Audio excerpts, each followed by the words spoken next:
merekalah orang-orang yang mati su'ul khatimah. Dan yang ketiga yang membuat orang mati su'ul khatimah yaitu hubbud dunya. Cintanya dia kepada dunia, yang menjual akhiratnya demi dunia, yang menggadaikan imannya demi dunia, yang memenuhi hatinya demi dunia. Hubbud dunya damimah min khairin akimah. Hubbud dunya itu menutup pintu-pintu kebaikan dari Allah Subhanahu wa taala. Orang kalau sudah cinta dunia, mindsetnya, pola pikirnya tiada lain hanya untung rugi dunia. Saya hadir majelis eman kalau sampai tutup toko. Saya tutup toko rugi, harusnya dapat sekian. Mau berangkat ke majelis, wah ini harus urunan. Mau berangkat ke majelis harus beli bensin. Di dalam pikirannya untung rugi, maka menutup kebaikan-kebaikan yang telah disediakan oleh Allah Subhanahu wa taala. Perangi, hindarkan diri kita dari cinta kepada dunia. Maka para ulama niki menceritakan apa sih hubbud dunya itu? Apakah cinta dunia itu? Apakah berarti cinta dunia itu tidak boleh mengumpulkan harta? Apakah karena cinta dunia dilarang lalu tidak boleh mencari jabatan yang bagus? Apakah cinta dunia itu tidak boleh, maka tidak boleh kita menimbun harta? Bukan.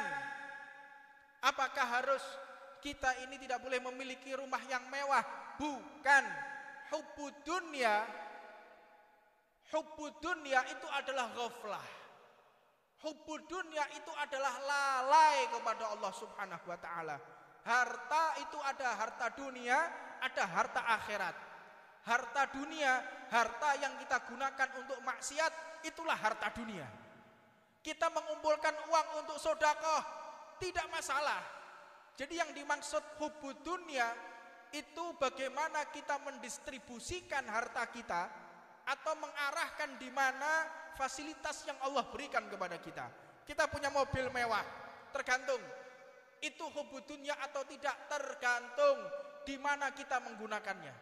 Kalau kita gunakan untuk mencari nafkah, mobil tersebut menjadi mobil akhirat, bukan termasuk orang yang hubbud dunya. Cinta dunia, orang yang beli mobil mewah untuk pamer, orang beli mobil mewah untuk maksiat, orang beli mobil mewah untuk berbuat hal-hal yang tidak diridhoi oleh Allah. Inilah hubbud dunya. Jadi jangan sampai kita salah paham. Salah paham, ini banyak orang salah paham. Atau sekarang yang keren namanya gagal paham. Gagal paham.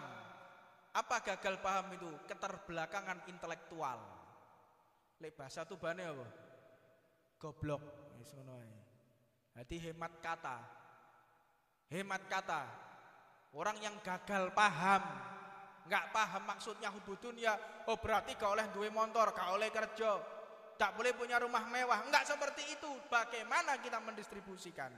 Bagaimana kita menggunakan rumah tersebut? Kita jangan sampai termasuk orang yang hubbud dunya. Di antaranya orang yang paling hampir saja meninggal dalam keadaan su'ul khatimah yaitu Imam Malik bin Anas. Siapa Imam Malik bin Anas? Imam Darul Hijrah, guru kita semua, gurunya Imam Syafi'i radhiyallahu taala anhu. Imam Malik, Imam Darul Hijrah. Imam Malik ini, Imam Malik semenjak beliau balik sampai wafat, beliau itu tinggal di Madinah. Tetapi tidak pernah sekalipun buang hajat di Madinah. Enggak pernah pipis, buang air di Madinah, enggak pernah. Ta'aduban lin nabiyina Muhammad, untuk menghormati Rasulullah. Jadi kalau mau pipis, keluar dulu dari Madinah, keluar baru pipis. Dan diriwayatkan beliau itu kalau makan sehari cuma 3 butir kurma. 3 butir kurma karena mengganggu daripada pencernaannya. Kalau sampai buang-buang air terus menyusahkan beliau riwariwi. Tiap mau buang air, tiap mau pipis, keluar dari Madinah. Dan diriwayatkan Imam Malik ini selama beliau tinggal di Madinah tidak pernah menggunakan sandal, gak tahu sandalan. Apa sebab? Khawatir sandalnya menginjak debu yang pernah menempel di kakinya Nabi Muhammad. Inilah akhlak ulama. Imam Malik luar biasa. Imam Malik ini kalau mau ceramah, Imam Malik ini kalau mau ngajar pakai surban, pakai dupa, majelisnya dikasih dupa, majelisnya dikasih wangi-wangian. Untuk apa? Menghormati majelis, menghormati ilmu. Orang kalau mengerti ilmu, keagungan ilmu, Imam Malik ditanya, wahai Imam, aku ingin bertanya kepadamu. Bertanya soal apa? Dunia atau hadis? Soal hadis. Tunggu sebentar. Tunggu sebentar. Beliau mandi dulu, pakai parfum, pakai jubah, pakai surban. Sekarang engkau tanya. Jadi enggak sembarangan, benar-benar mengagungkan daripada ilmunya Nabi Muhammad SAW. Jadi salah satu kita menghormati ilmunya Rasulullah, persiapkan badan kita, persiapkan hati kita, fisik kita persiapkan. Tolabul ilm, kita sebagai penuntut ilmu paling tidak pakai surban untuk menandakan kalau kita ini adalah para pejuang Nabi Muhammad SAW. Pakai rida. Dan rida ini bukan berarti orang kalau nggak pakai rida, orang nggak pakai surban, imamah. Memang orang pakai imamah ini ada adabnya, ada akhlaknya, tidak sembarangan orang. Jadi untuk kita yang awam-awam ini, terlebih adalah saya, pakai rida. Pakai rida. Tujuannya untuk apa? Rida ini yang membentengi kita. Kita ketika melihat ada perempuan, kita sungkan mau lihat. Kalau ada mampir di tempat-tempat maksiat, sungkan kita bawa surban.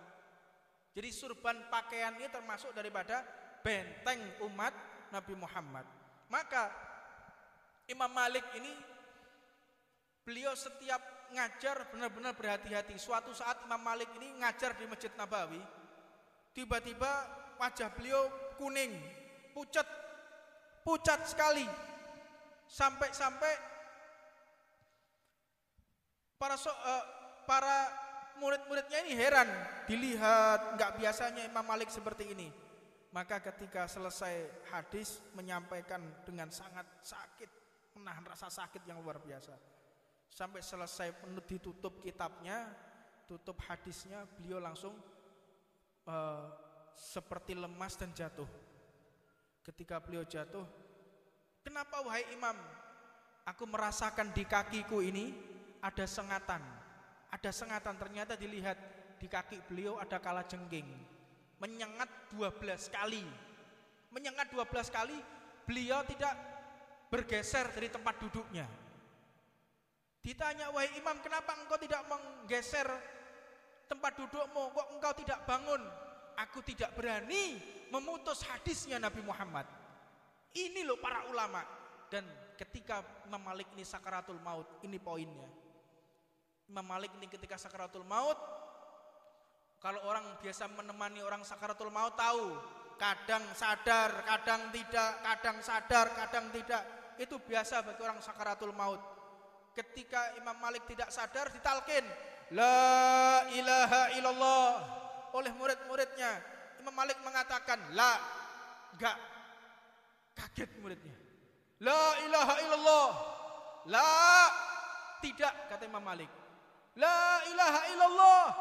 La, tidak, kata Imam Malik. Muridnya bingung. Ini seorang imam, seorang ulama, muhaddits, tapi ketika sakaratul maut mengatakan tidak ketika ada kalimat la ilaha illallah. Maka terus mereka membaca Al-Quran sampai akhirnya kesadaran Imam Malik kembali lagi. Ketika kembali ditanya, ya Allah, alhamdulillah Imam Malik ini kembali sadar. Ditanya, wahai Imam Malik, kenapa engkau mengatakan tidak ketika aku mengatakan la ilaha illallah? Wahai para murid-muridku, aku mendengar ucapan la ilaha illallah, tetapi aku mengatakan la, tidak, itu aku menjawab iblis yang lagi menggoda aku. Iblis yang lagi menggoda aku berkeliling di tempat tidurku ini. Iblis mengatakan, wahai imam, engkau ini adalah orang yang soleh, engkau ini adalah orang yang masya Allah, orang-orang yang tinggi kedudukannya di hadapan Allah. Muridmu saja Imam Syafi'i, beliau mengatakan la, tidak, engkau seorang wali Allah, la, engkau orang yang beriman kepada Allah, engkau engkau adalah orang-orang yang mulia, engkau orang yang tinggi kedudukan di hadapan Allah. La, tidak. Aku orang biasa. Jika aku menjawab iya, berarti aku telah ujub, aku telah sombong dengan ilmuku, aku telah sombong dengan majelisku, aku telah sombong dengan dakwahku, aku telah sombong dari segala amal pahalaku.